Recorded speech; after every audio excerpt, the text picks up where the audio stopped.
Welcome back to the Stephen Knight Show. One of mine's all over social media. Go to our website at StephenKnightShow.com. You can pick up our new merch. We have some really good things out there that you love. All right, guys, how y'all doing? How y'all feeling on a Monday? It's Monday. Doing good. We have a little bit of I'm alive. Right, exactly. We have a little bit of a heavy show because we're talking about police brutality. In our next segment, we have attorney Melanie Davis who's going to join us to give her perspective from a law perspective. And then later on, we'll be talking to a former detective for the city of Atlanta, Vince Valadquez. So very interesting conversations. But before we get started, the question of the day is, did your parents ever talk to you about sex when you were of age? Lynia. No. No. All I learned was from TV and watching stuff I had no business about. HBO After Dark. right, exactly. Cinemax. Some premium channels I should know nothing about. That was a little sketchy and staticky and stuff. Right. And BET Uncut. You know, I just no. HBO had Real Sex, didn't they? A show Real called sex, yeah. and them little nasty videos that I found, but that ain't nothing. Right. What about you, Nayyir? No, they didn't, man. It was real sex for me. HBO, you know, staying up on the late night trying to learn something. Acting like I'm going to bed and then sneaking back out. Exactly. Nah, they didn't, man. What about you, Chike? My mom said she did. She said her and my dad sat me down. I don't remember any of that crap. I don't remember any of it. You know who taught me about sex? The old internet. You know what the old internet was? Encyclopedia Britannica. There you go. I feel like my dad just said, don't get nobody pregnant. Okay. That's not a sex talk. That's not a sex talk. He says some other things. Mom that can say I'm on the show, but my dad's crazy. Right. So, but yeah, my dad was a trip. But Tweets and Homo, let's know, did your parents ever talk to you about sex? I want to just add this to this. I know we're pressed for time. I just want to say that nowadays, parents, do not be afraid of that conversation. Yeah. Your children know more than you think that they know, and you need to have the conversation a lot earlier. Yeah. 6 and 7 years old. Seriously. Whoa. They know a lot more than what you think they know. And they have age-appropriate books, too, for younger kids. They have age-appropriate books, yeah. Mm-hmm. Well, tweet us and let us know. So let's talk about the Academy Awards. Did you all watch last night? No, I did, and I probably should have because it's a part of my, your segment, right? Right. Well, after months of anticipation for Hollywood's biggest night, the Academy Awards are officially over. And while there was definitely some notable winners filled with Black excellence, there was also some major snubs. Many were shocked that there was a matter of minutes that Chadwick Boseman, Viola Davis, and Audra Day all lost Academy Awards that they were nominated for this year.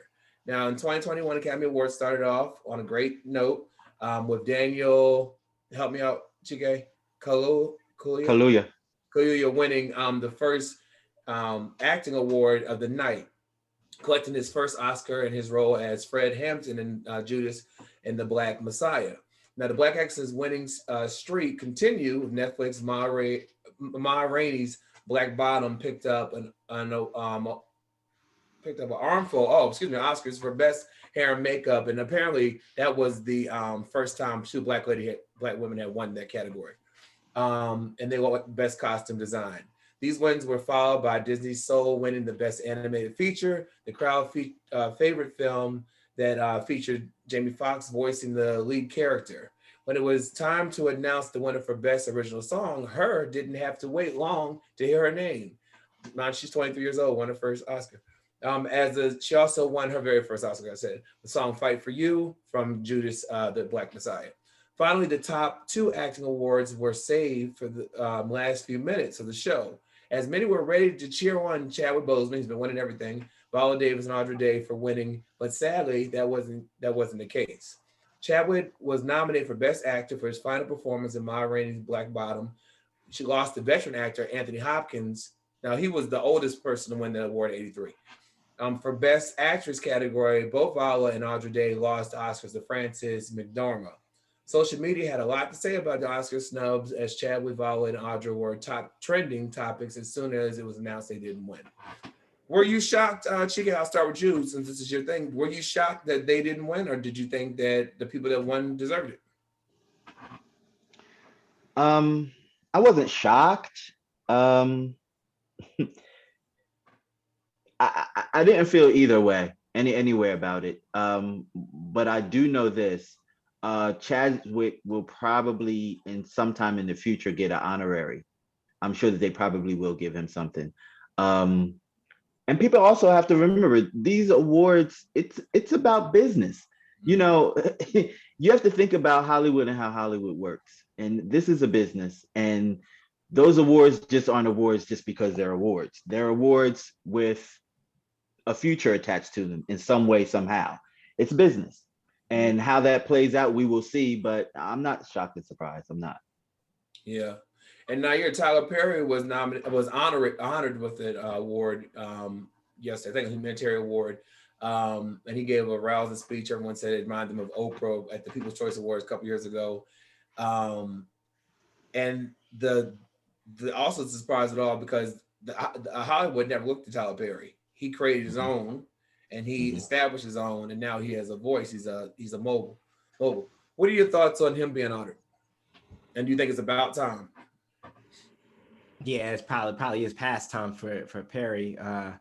Yeah, you know, when the big machine doesn't recognize you and you win the people, that's what, you know, counts. So Tyler Perry's got a great fan base, great support base. He's got a lot of money in the community, and a lot of the community really, really like and love him and some of his efforts. And other people's communities love him. You know, like the Latin community really loves him because of what he does for them, and they're big players. So, you know, he don't need the machine per se. They need to recognize someone like him. You know, at some point in time, it's going to be questionable. It's going to be questioned. You know, when you get so big and so platformed out there, and the machine is not taking notice, that's going to bring a question to your machine. What's the validation behind that? You know, so yeah, it's past. And they also love him because he's not a threat. Tyler Perry's not a threat to Hollywood. He's not a threat to Hollywood. Someone like Spike Lee, you know, that would be a little different because Spike's a little militant. Yeah. And Lynia, what were your thoughts on the Oscars overall? A lot of Black and brown people won. A lot of just people, minorities won, and again, people who are older in their career, they won. Do you think they were diversity is becoming a big thing for Hollywood, or you think it's just for the moment? I mean, I always think it's for the moment. It's always for the aesthetic, for the show. Of course, I'm always happy when our people, you know, are able to bask and celebrate in this, because it's always been a long time coming. And I said this just last week. I thought about you today. I'm so tired of this. Oh, the first. When it comes to us, I'm so tired of that. You know what I mean? So I'm happy. Yes, I wish Chadwick would have won. You know what I mean? But I love Anthony Hopkins too. I didn't see what it was that he won for. And definitely, listen, between Viola and Audra Day, they both killed it. Yeah. They both killed it. And, you know, they are both deserving of it. So, you know, they were nominated, and I know that that's, you know, just to be nominated is amazing. So, and I know that they will continue to go on, and especially for Audra Day, that was her first ever acting role. Yeah. And she played the hell out of Billie Holiday.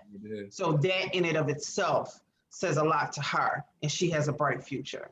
Most definitely. I can't wait till they say, and the Oscar goes to L Boogie.